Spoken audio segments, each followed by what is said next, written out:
welcome to the newest episode of Cosplay Chronicles. Today, I have for you my cosplay of Star Butterfly from the Disney series Star vs. the Forces of Evil. That is a giant mouthful. Try saying that 5 times fast, man. It's a wonderful show if you haven't seen it yet. It's pretty much like a modern Mork and Mindy, and it's also inspired by certain animes, so it's definitely going to be right up your alley if you are a diehard anime fan. I didn't really plan to do this video, but I had this like instant spark of motivation, and I thought I can't let that go to waste because it doesn't happen that often. So let's just get right to it, okay? Thank you. Let's do this.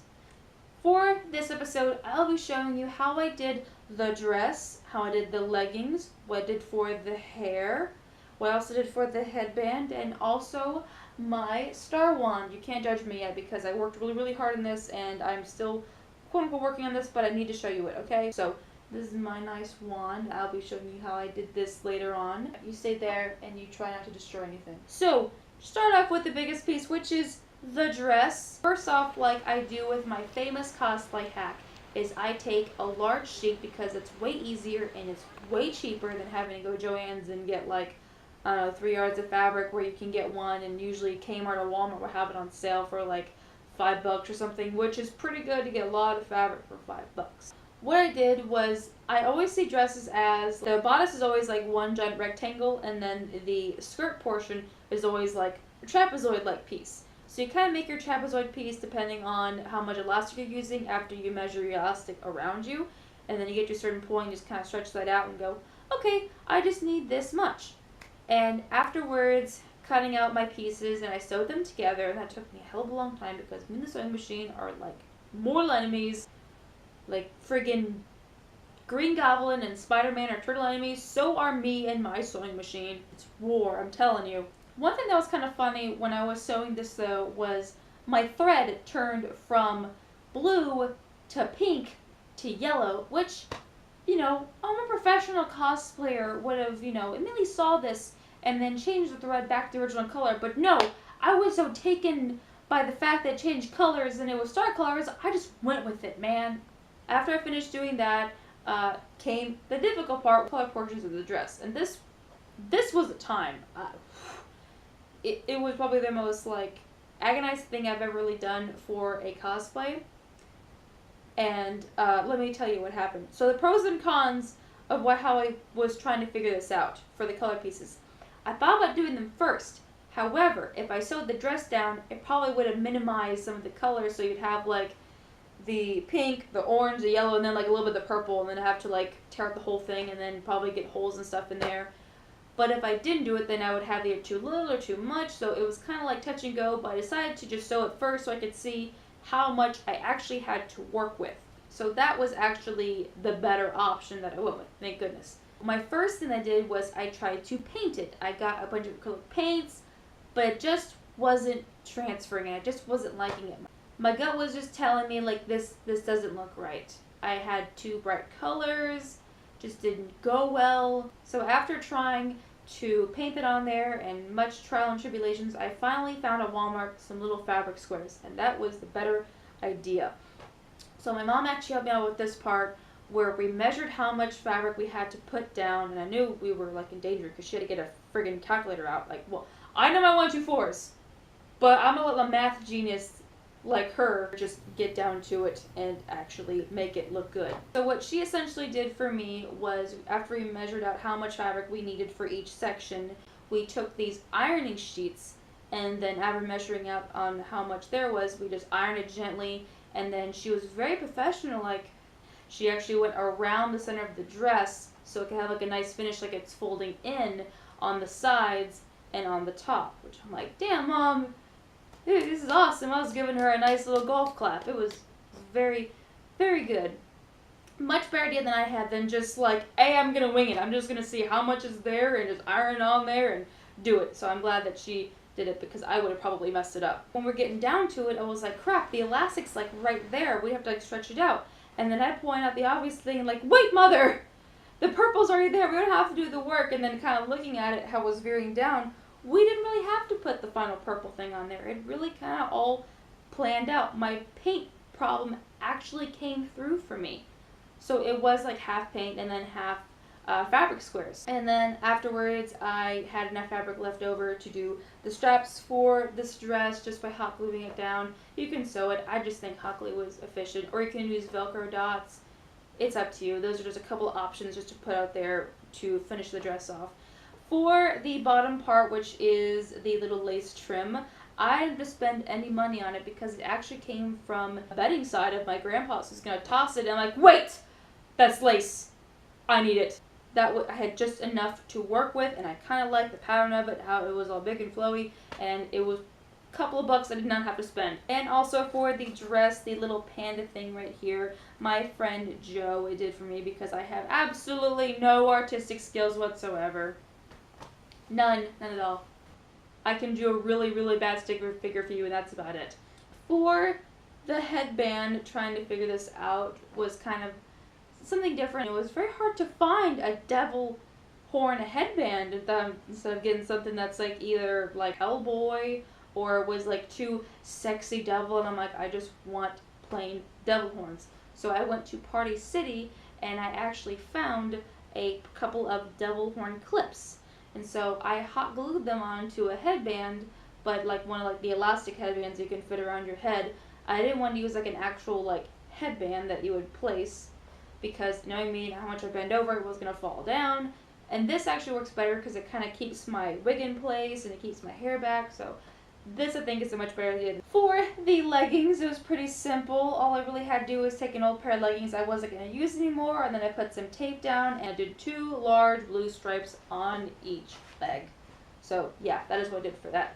Just to point out, I didn't do shoes for this cosplay because after seeing many cosplayers and what they did for shoes, just to kind of tell you what to do, since I've also done like painted shoes before, it's pretty simple. All you really have to do is take an old pair of rain boots or something and just spray paint them and just, you know, paint on there with a little stencil like a little bunny. That's all you really have to do. Or you can do any shoe that you want. I personally wore my nice comfy brown boots, or I actually wore my Batman boots because I think Star would totally rock some Batman shoes. Honestly, it's up to you. You can either do it by the book, or you kind of just play around and see like, hey, what would Star wear? And just kind of go really like creative with whatever shoes you really want to use for Star. Same thing goes to a little like spike gauntlet.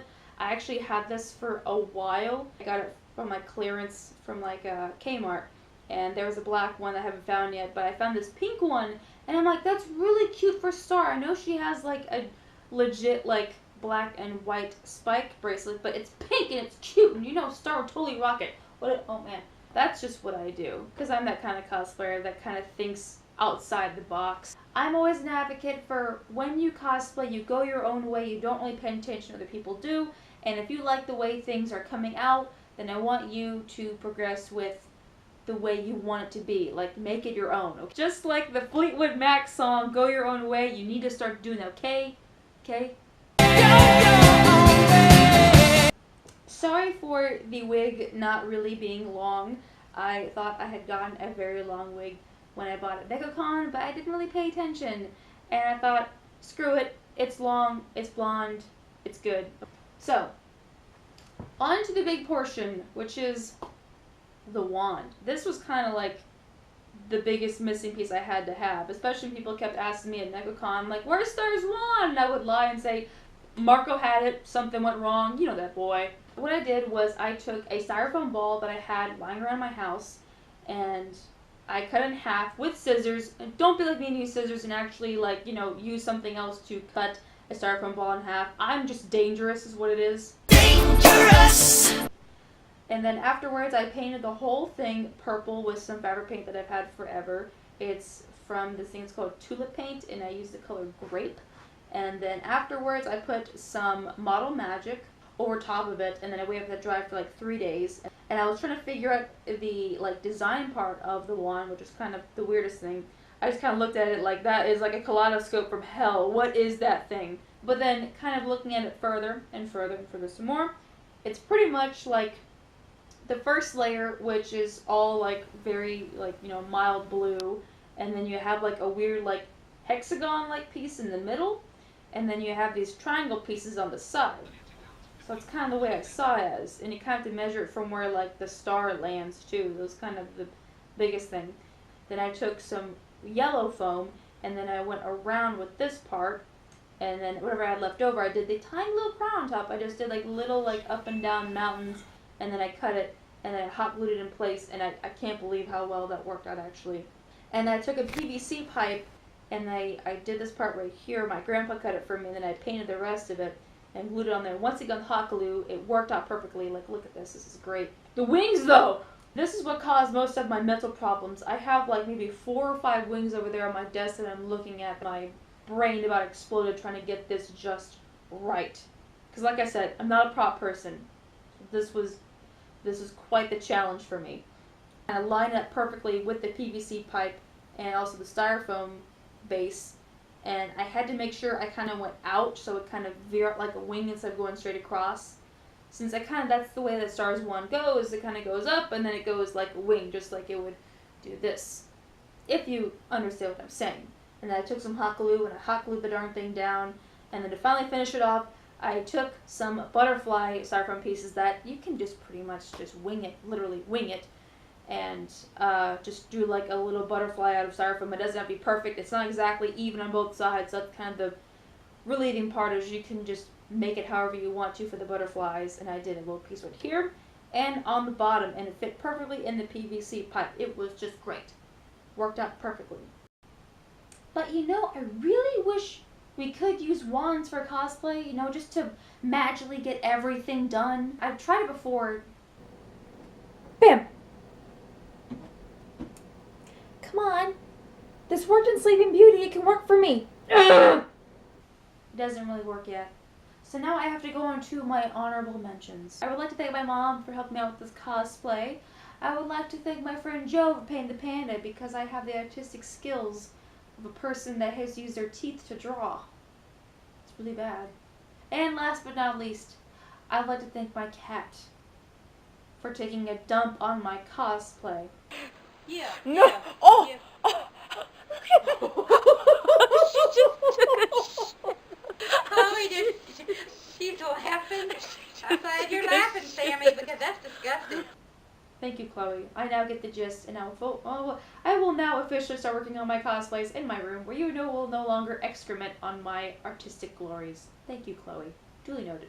Duly noted. So, I love doing the Damn It montages for my Cosplay Chronicles series, but I wasn't able to give you one last time because I lost most of my clips. So, now I can give you a Damn It montage for this one. Oh shit, I'm caught. Not even been a damn minute. I hate math. Stop and roll them again. Oh, this is. Ow. Oh, man. Oh, gosh. I'm pathetic. Okay, come on. You're halfway there. Just get me there, okay? Just take me home tonight. Well, you know what I mean. Oh, I forgot the stupid tape measure. Right there. Please, God, make it, please. I want to sleep. It's tomorrow. It's time to sleep.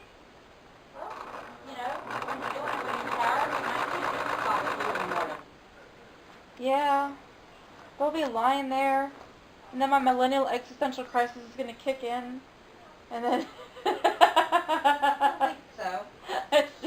It's a cosplay thing. Just run. Just zoom across. Oh dear, not that zoom. Oh god, that looks terrifying. I could do. So. No. So now we have to go on to the special part of this video, which is the Shira Shoutout, where I pick a cosplay that deserves to have some love for all of their cosplay glory. So let me go to my magical cupboard over here, if I can open it. Go. Who's it gonna be this time? Okay. Who's it gonna be? Who's it gonna be? What's this one? What's this one? What's this one? What's this one? This one? This one? What's this one? Who's this one? It's my good friend Killer Coma. This wonderful person cosplays from Yu Yu Hakusho, and we always bond over it.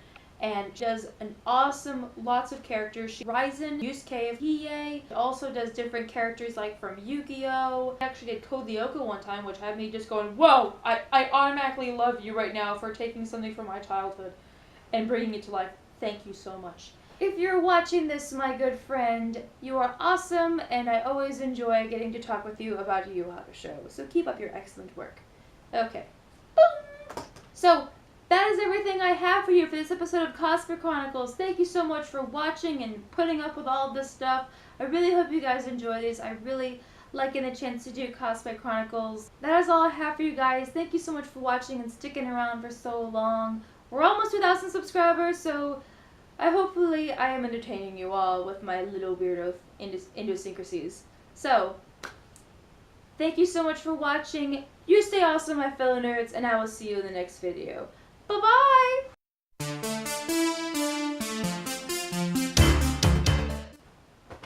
But, yeah, I have to go on to my Okay, I think I heard a noise again.